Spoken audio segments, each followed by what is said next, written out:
Hi, Virginie here. Come enjoy leadership with a twist.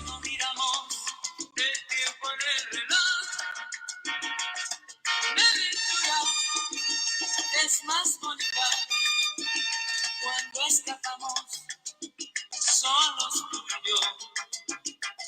Una aventura es más bonita si hacemos creer a los demás que no hay amor. Una aventura es más bonita si existe un dueño para cada uno de los dos. Hey, good morning, good afternoon, good evening, everyone, wherever you are in the world. I hope you are well. Thank you for joining me today again on FOMO No More. I'm really happy to see you here with me again today.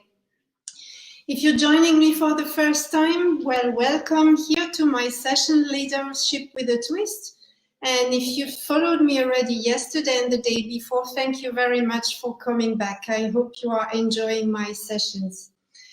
For those of you who don't know me or who are here for the first time, I am Virginie. I am all the way from Luxembourg in Europe, and I am a leadership trainer and coach. And what I've done is basically combining my two passions, training and coaching leadership, with me salsa dancing, because yes, I'm a salsaholic. I love dancing salsa. So yesterday, for those of you who have been there, we talked about confidence and how being a confident leader and a confident dancer is actually more or less the same. There are certain things you need to do. But why did I start yesterday with confidence? Well, it's because it has a big impact on communication. And that's what we are going to see today. Leaders are great communicators most of the time. And I know that also great dancers are also great communicators. One thing you have to remember is that when we communicate, it's not only about what you say. Actually, 50% of the communication is linked to body language. 38% is linked to the intonation of our voice, and only 7% concerns what we actually are saying to people. So yesterday, when we talked about confidence, I went through several things. And for those of you who are joining me today, let me give you a small summary. And for those of you who were already there with me yesterday, well, then that's going to be a small reminder for you. I know some of my connections yesterday tried to connect and couldn't find me, so I hope you guys have managed to be there today. So, confidence, remember, I told you about being confident on the dance floor or in business is all about body language, mainly your posture. Again, if, like I said yesterday, if you are going to walk like that with your shoulders down, looking down, you're not going to look confident. But if you really walk with your shoulders straight back, your chin up, and you're looking at people, then you already give an impression that you are confident. This is a way to communicate. Also, your facial expressions. Again, if you're looking down all the time, whether you're dancing or you're in a meeting, in an interview, and you look down, you're not going to communicate confidence. You're going to communicate that either you are a bit shy or you are afraid or any other things, but anything else but confidence. So again, don't be afraid to look around if you're in a meeting, to look at your counterpart if you are in an interview. And when you dance, look at your partner. As I said yesterday, be careful not to fall into the two extremes. One is never looking at your partner, because then sometimes your partner may think, hello, I'm here. So make sure you have eye contact once in a while, but also make sure you don't always stare at your partner the whole song, because then that can be intimidating. And I said yesterday a little story that it happened to me not so long ago, and it made me very uncomfortable. And so you have your body language, again, your posture, your facial expression, the eye contact, and your gestures as well. If you are again in a meeting and you're doing like that with your hands, or if ladies, you have long hair and you do that with your hair, or you're always moving your leg like that, people will see you are nervous. Same when you dance. If you are not too sure, your gesture, you're hesitating, you are not going to communicate properly. So your gesture should be clear, and in a meeting, you should not be afraid to expand, to show that, yes, you are confident. But again, in dancing, also you need to make sure you are doing the right gesture and not trying something too small. So this was yesterday when we talked about confidence, again, the body language. So today I want to talk a bit more about our voice or our tone. And yes, with dancing, we can also use our voice or tone in a different way. So let me explain that to you. First of all, when you dance, you have to communicate clearly. And how do you communicate clearly? Well, I guess this is probably mainly for you gentlemen out there. When you dance, you have to guide your partner. So you need to be clear whether you want her to turn on the right side or on the left side, right? Back to what I was just saying. If you're hesitating, your partner will like, okay, should I go right? Should I go left? I'm not sure. So you have to communicate clearly what you want her to do. Like in business, you need to be clear. As a leader, you need to set the right expectations. You have to set the goals. There should be no confusion for your team members. They should know what to expect, when, etc. They should know what is the target, so that when you talk about something, you all have the same idea of what needs to be achieved. If you're saying something like, yes, it is important, what do you mean with important? Maybe something that is important to me may not be important to you. So it's your role as a leader in business to define what is important and why it's important. So remember, communicate clearly, whether you're on the dance floor or whether you're in business. The second thing, as again, how to communicate, is you have to be precise. Same on the dance floor. Again, taking my examples, the example I gave you previously, when I said, does your partner need to turn right or left? You've decided she needs to turn right.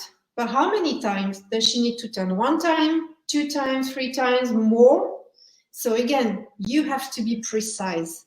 You cannot just assume that, yes, she knows. No, we women have to follow you guys. So you need to communicate clearly and precisely. And back to what I was saying yesterday with the confidence, if you hesitate, we will hesitate because we have to follow you. So that's why, even if you are a beginner, don't be afraid to indicate clearly. You don't have to do complex things at the beginning, but just indicate clearly, yes, I want my partner to turn right 1 time, then I'm going to show that I want her to turn 1 time right? Or if I want to do a crossbody lead, for those of you who are dancing salsa, I'm going to help my partner, push her, little tap on the shoulder, on the back, so that she knows she has to move just in front of me. So again, be very precise and very clear, just like in business. And in business, how do you communicate things precisely? Well, what I said, when you need to communicate expectations and goals, we always use an expression, and that is setting SMART goals. For those of you, you may have heard it before, and some of you maybe not, so I will tell you what it means. SMART means S, specific, so be as specific as possible, M, measurable, A, achievable, R, realistic, and T, bound, time bound, right? So I'm just going to give a silly example, but just so that you know what I mean. If I say, I want to lose weight, is that a SMART goal? Well, no, it's not. Because I'm not saying how many kilos I want to lose. I'm not saying when I want to lose them or by when I want to lose them. I'm not saying whether they are realistic or not. If I say, for instance, I want to lose 100 kilos. Well, I'm not weighing even 100 kilos, so that is not realistic, right? And therefore it's not achievable, right? So always make sure that you set SMART goals, goals that are specific, measurable, achievable, realistic, and time bound. Yes? So think about that, clear and precise. The next thing as well, when you communicate with people, and this is something that is very important, especially nowadays. We are now living in a global world, even when we are at home, and we're dealing with people from all over the world. Make sure you are not too direct, or too rude even, or too rough. Again, when you dance, if you want your partner to turn on the right, then just don't do like that rough movement. No, try to do it smoothly and gently, but give it precisely, right? And in a business world, if whether you are in an interview or delivering a presentation or a meeting, that's the same. Be mindful of your audience. Some nationalities are known for being more direct than others. For instance, I used to work in the Netherlands and I used to work with some Dutch colleagues. And sometimes they were telling me things and I was like, whoa, oh my God, that is very direct. That is almost too direct for me. But then I thought, okay, Virginie, stay calm. They don't mean to be so direct. That's just their way of saying things. So keep that in mind. I was even told that in Israel, people are even more direct than the Dutch. So when you have something to say, always try to put yourself in your audience shoes, in your counterpart's shoes, and try to adapt yourself to them so that, again, you don't come across as too direct. Same on the dance floor. If you want to do a move, don't try to be too rough, because, again, this is not comfortable, especially for the woman, if you make certain moves that are rough and that are difficult to follow. So always keep that in mind. Okay? I see some people are joining us. That's great. Before I forget, don't forget to like the FOMO no more and also enable the notifications so that you get informed when I am going live on where all the other lives are going. So the next point I wanted to say is the tone of your voice. Try to not talk when you dance, and that's also something I mentioned yesterday. You can introduce yourself to the person that you dance with for the first time, but don't start a whole conversation. For me, there's nothing more annoying that I'm listening to some good music. I really want to dance and enjoy the music, and then my partner starts to ask, "Hey, how are you? Where are you from? What do you do?" and blah, blah, blah. And I'm just like, okay, can we wait until the end of the dance? And then maybe if we want to talk, go on the side, rather than talking and not focusing on what we are doing. So again, if you want to talk, take things on the side, but if you want to dance, just a little hi or hi, my name is Virginie, etc., and then go and dance. That your partner will appreciate it. And it's valid for both men and women. I'm not saying that women are talking more or men are talking more, because I've seen both. Be mindful that, yeah, when you dance, you're there to dance. So try to enjoy and limit the talk to the minimum. When you are in business, however, the tone of your voice is very important. Don't try to talk too loud, like as if you're shouting. And it's the same, don't talk too low, because you may not hear what people have to say. So you want to have a tone that is quite loud enough for people to hear properly what you are saying. And linked to that, by the tone of your voice, again, like I said before, don't be too direct, do this, do that, and this is how we do it. Try again to be mindful of your audience. And one thing you can do as well to keep your people engaged in a conversation, to motivate and inspire them, is use virality in your voice, if I can say the word virality. If you always talk the same way, like if I was talking like that for half an hour, I think you would be bored at the end, right? And I would probably bore myself as well.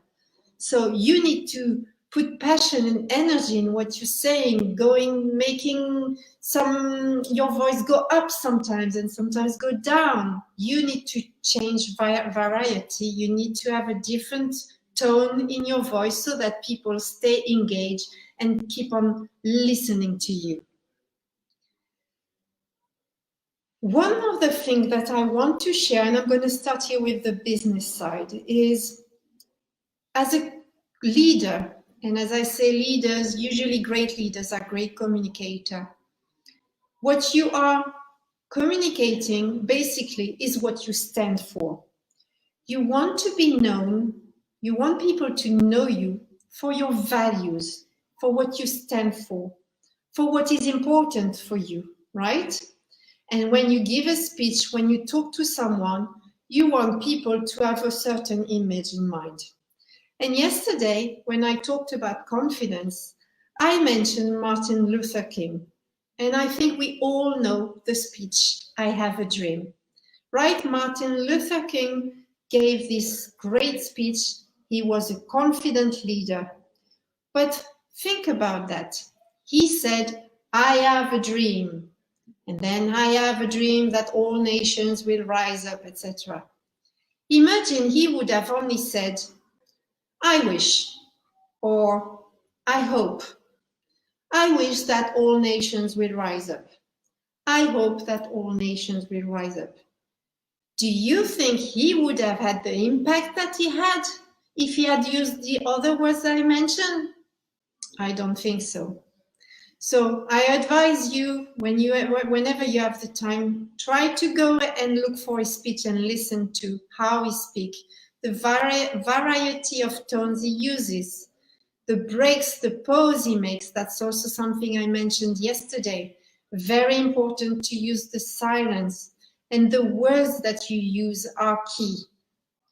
Because again, this is how leaders, great leaders, catch the attention of people. They say things that are unexpected, but that are very powerful. So remember that. Be careful or pay attention to the words you use, how you use them, and which words you are going to use them. So back to the dance floor. That's the same. As I say, on the dance floor, we don't talk, but we communicate differently. So try to use some of the movements. Try to use different movement. If you always do like, you're a beginner, so maybe you have to start somewhere. But if you always do, one right turn and then 1-2 basic step, and then another right turn and 1-2 basic step, it's a bit boring at the end. And again, I know we all have been beginners. I've also been a beginner, so at the beginning you are not sure. But try at least, I've done the right turn, maybe I can turn like that. And then I can do that with my partner again and make her turn again. Yes? So try to use this variety. Try to listen to the music and to stop at some point to make maybe some moves, some shines, etc. It's very important to use these breaks and the music to your advantage. When I said with my example with Martin Luther King, what you stand for, the same on the dance floor. Don't pretend to be something you're not. For instance, if you're a beginner, well, that's fine, you're a beginner. As I said, we all started, but don't pretend, I already know everything and I'm already the best on the dance floor. And then you're going to start dancing, and then your partner will say, well, you made it as if you were a great dancer, but actually you're just a beginner.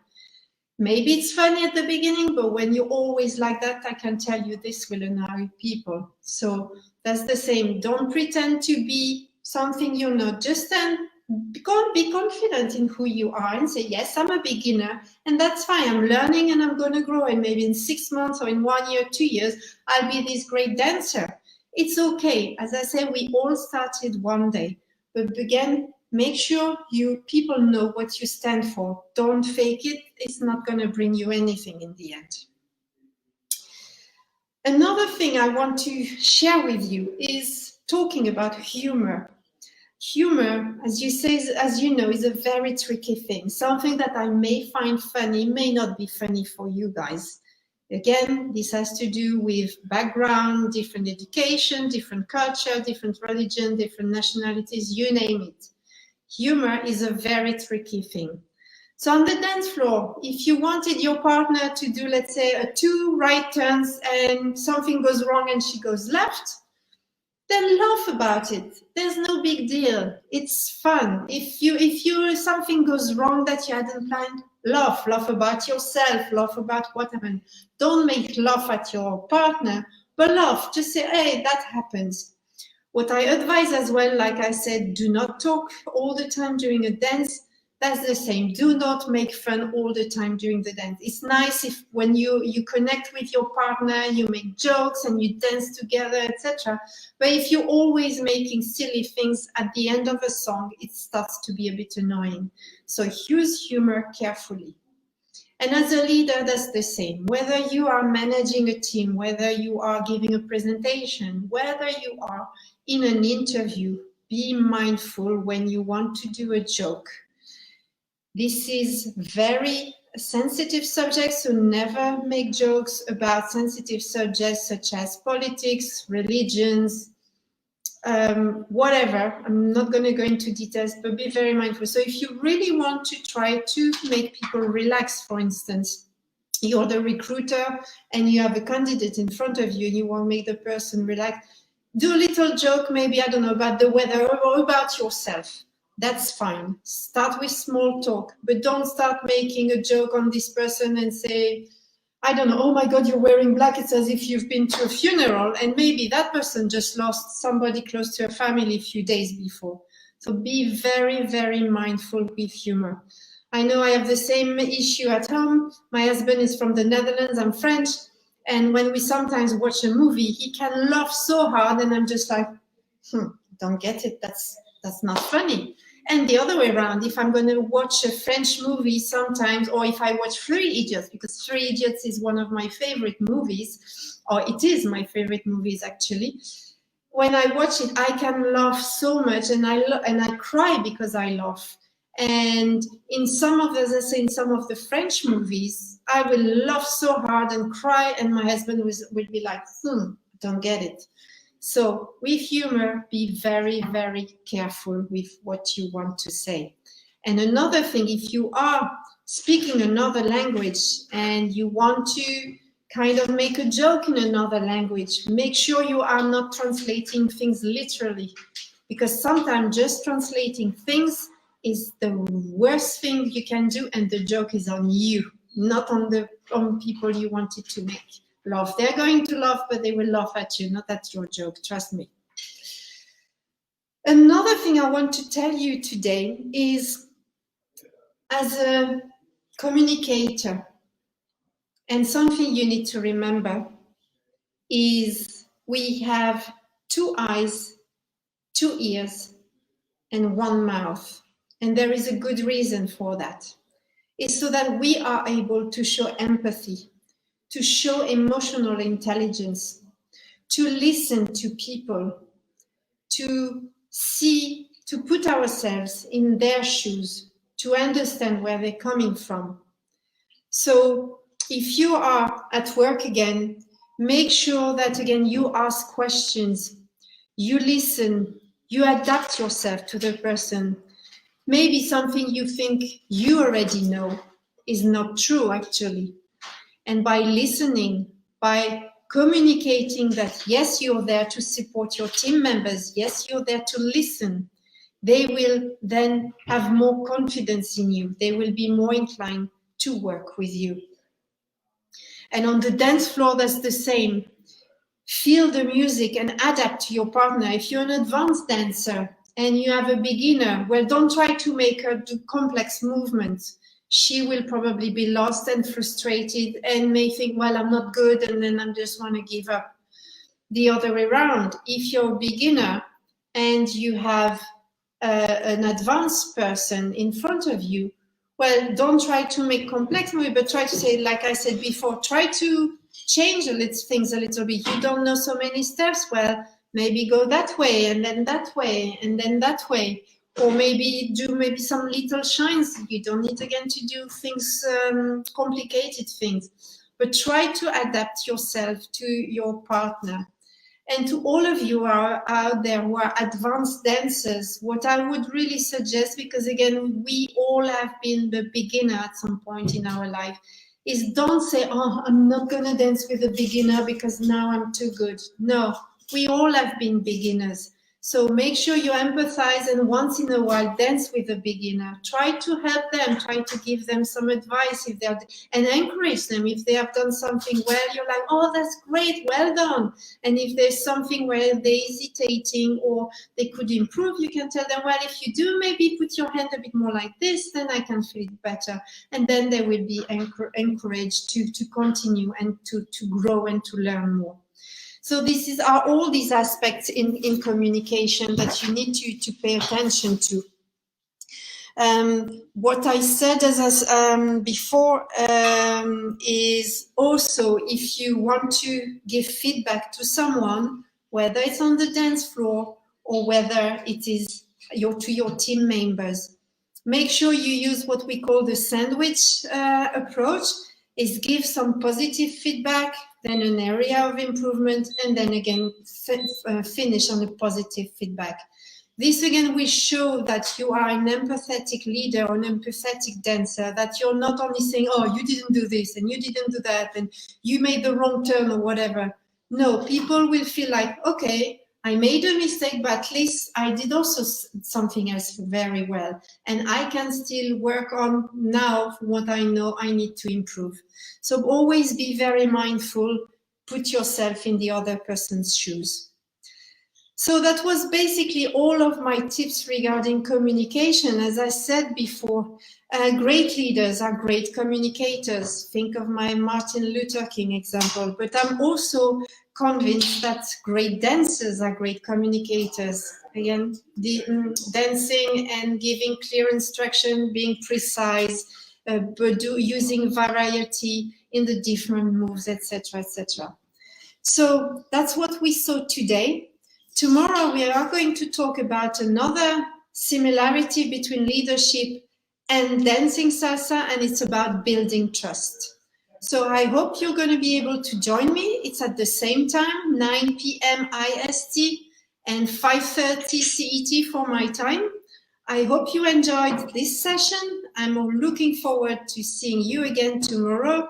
And again, if you have not done so, follow FOMO No More, like it, and enable the notification. I wish you all a great evening or a great day or a great afternoon, wherever you are. And I see you tomorrow. And we're going to finish with another salsa song just for you, one of my favorite ones. Enjoy.